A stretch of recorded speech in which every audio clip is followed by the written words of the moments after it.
So if you guys keep in touch with my TikTok, my Instagram, and my YouTube community page, you guys know what I'm about to talk about, plus the title and the thumbnail of this video. I'm going to go over all the bullshit. I'm just going to explain what happened. And by the way, yes, I am back home, obviously. It was about 10 a.m. and I got an alert on my phone from this app called Watch Duty, which just tells you if a fire has started anywhere in California. I got that app ever since the Palisades fire and the Eaton fire, which started a few weeks ago. And when I got the notification, the fire started, and it was very close to where we lived. I'm not gonna tell you guys what fire it is, because that's going to expose my location.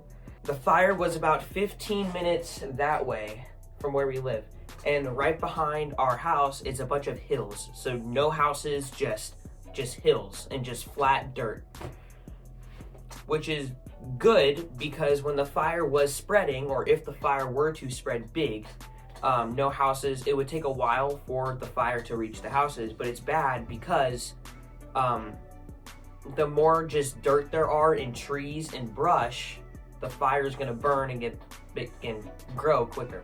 So when I was in school, I was finishing up my science final, and I get the notification on my phone.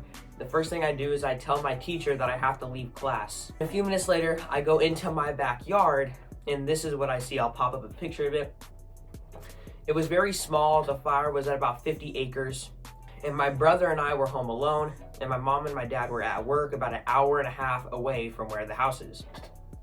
After about 10 minutes, then the fire looked like this. And after 15 minutes, the fire looked like this. Black smoke coming over the wall. Winds went up to 20 miles per hour. Obviously, the first thing we did is we called our parents and we said, hey, you gotta leave work early, you gotta come home in case we have to evacuate. I was outside, just kind of watching the fire, taking pictures, doing whatever.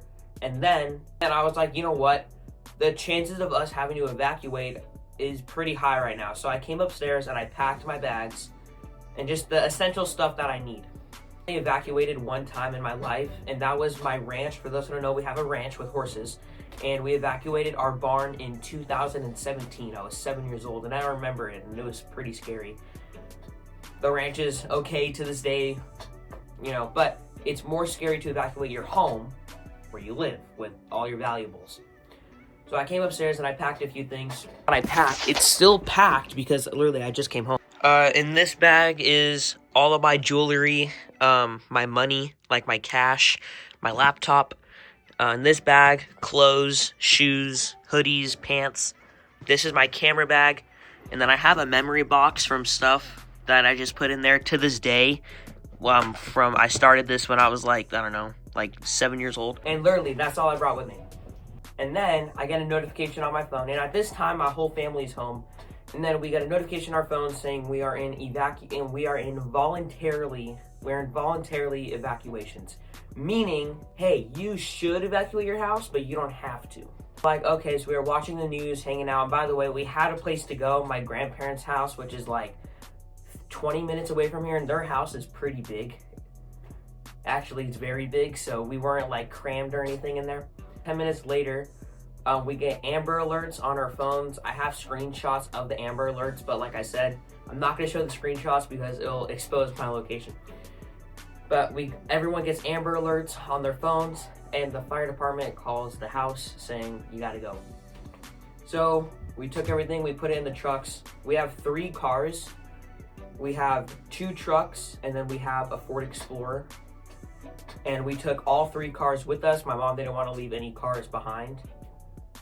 Hi. I rode in my dad's truck with him. My mom drove in her truck by herself. And then my brother drove the Ford Explorer. And at this point, the fire was at 8,000 acres. And by the way, we have 3 dogs and 1 cat. They all made it out of the house safely. Believe it or not, they were the first priority. Driving to my grandparents' house, obviously traffic is insane. Freeway was backed up, streets were backed up. Cops, firefighters, paramedics going all over the place. And I'll pop up some pictures of what the fire looks like from like closer to it. You guys can see. Here's some house, and we were there for a day and a half, and now we're back home. Now the fire is still going on. The fire is at 10,000 acres right now. And technically, we are still under voluntary evacuation. So when we left, we were under mandatory evacuation, meaning legally, you need to leave your house by law. Voluntary evacuation means you don't have to go, but just get ready.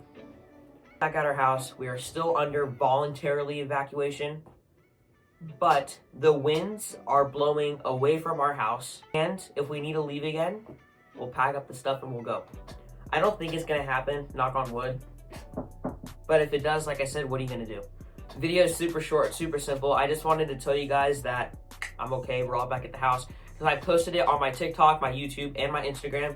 And by the way, so many of you guys commented to check in on me, and thank you guys so much to check on me and my family and my dirt bikes as well. One of you guys commented, I hope the bikes are okay. Yeah, we're back home, we're chilling, we're hanging out. See you guys later.